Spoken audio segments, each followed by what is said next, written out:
Hi friends, అందరికీ నమస్కారం. మనం ఈరోజు బిల్లుల్లో చిట్టాపద్దులు ఎలా రాయాలని మొదటి మోడల్కి నేర్చుకుంటాం. మొదటి మోడల్ అంటే బిల్లును గడువు తేదీ వరకు తన దగ్గరే ఉంచుకుని నగదును వసూలు చేసుకున్నప్పుడు బిల్లు కర్త పుస్తకాల్లో చిట్టాపద్దులు, అలాగే స్వీకర్త పుస్తకాల్లో చిట్టాపద్దులు ఎలా రాయాలని నేర్చుకుంటాం. కర్త పుస్తకాల్లో 3 చిట్టాబద్దులు, స్వీకర్త పుస్తకాల్లో 3 చిట్టాబద్దులు. రూపాయి సరుకు అమ్మినప్పుడు చిట్టాబద్దు రుణగ్రస్తుని ఖాతా డెటాక్ టు అమ్మకాల ఖాతా. రుణగ్రస్తుని ఖాతా డెటాక్ టు అమ్మకాల ఖాతా. రూపాయి సరుకు అమ్మినందున అని నేరేషన్ రాసుకోవాలి. 2. బిల్లు రాసి స్వీకర్త అంగీకారం పొందినప్పుడు వసూలు బిల్లుల ఖాతా డెటాక్ టు రుణగ్రస్తుని ఖాతా.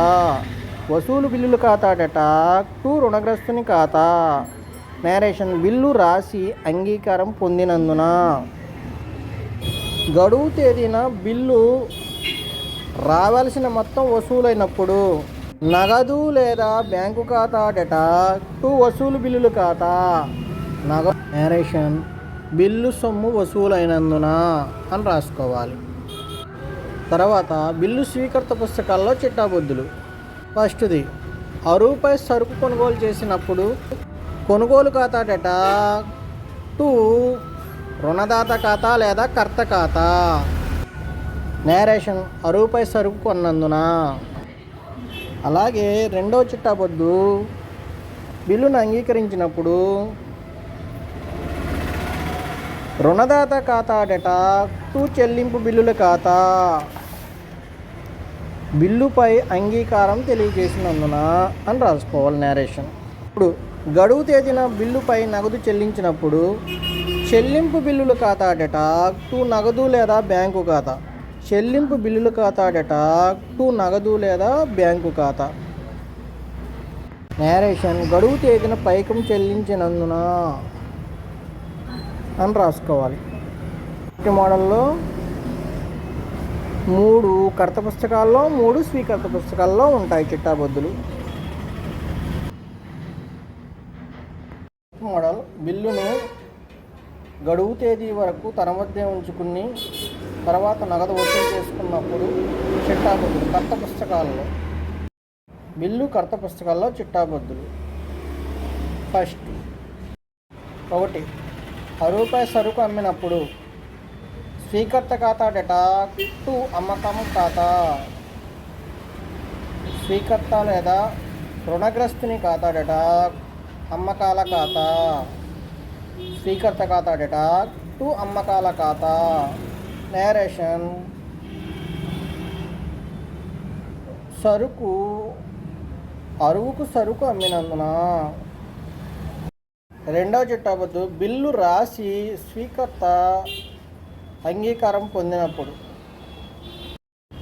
వసూలు బిల్లుల ఖాతా డెటాక్ టు స్వీకర్త ఖాతా లేదా వసూలు బిల్లుల ఖాతా డెటాక్ టు రుణగ్రస్తుని ఖాతా. నేరేషన్ స్వీకర్త అంగీకారం పొందినందున. బిల్లు స్వీకర్త అంగీకారం పొందినప్పుడు లేదా బిల్లుని స్వీకర్త అంగీకరించినందున. నేరేషన్ 3 గడువు తేదీన బిల్లు వసూలైనప్పుడు చిట్టాబద్దు నగదు లేదా బ్యాంకు ఖాతా డెటాక్ టు వసూలు బిల్లుల ఖాతా. నగదు లేదా బ్యాంకు ఖాతా డెటాక్ టు వసూలు బిల్లుల ఖాతా. నేరేషన్ బిల్లు సొమ్ము వసూలైనందున. అదేవిధంగా స్వీకర్త పుస్తకాల్లో చిట్టాబద్దులు ఎలా రాయాలని చూద్దాం. మొదటి చిట్టాబద్దు కొనుగోలు ఖాతా డెటాక్ టు రుణదాత ఖాతా లేదా కర్త ఖాతా.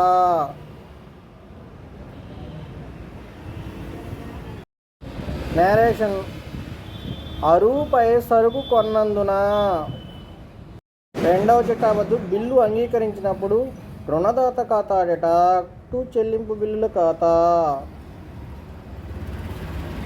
నేరేషన్ బిల్లును అంగీకరించినందున. 3. గడువు తేదీన బిల్లుపై నగదు చెల్లించినప్పుడు. చెల్లింపు బిల్లుల ఖాతా డేటా టు నగదు ఖాతా లేదా బ్యాంకు ఖాతా. చెల్లింపు బిల్లుల ఖాతా డేటా టు నగదు ఖాతా లేదా బ్యాంకు ఖాతా. నేరేషన్ గడువు తేదీన బిల్లు సొమ్ము చెల్లించినందున.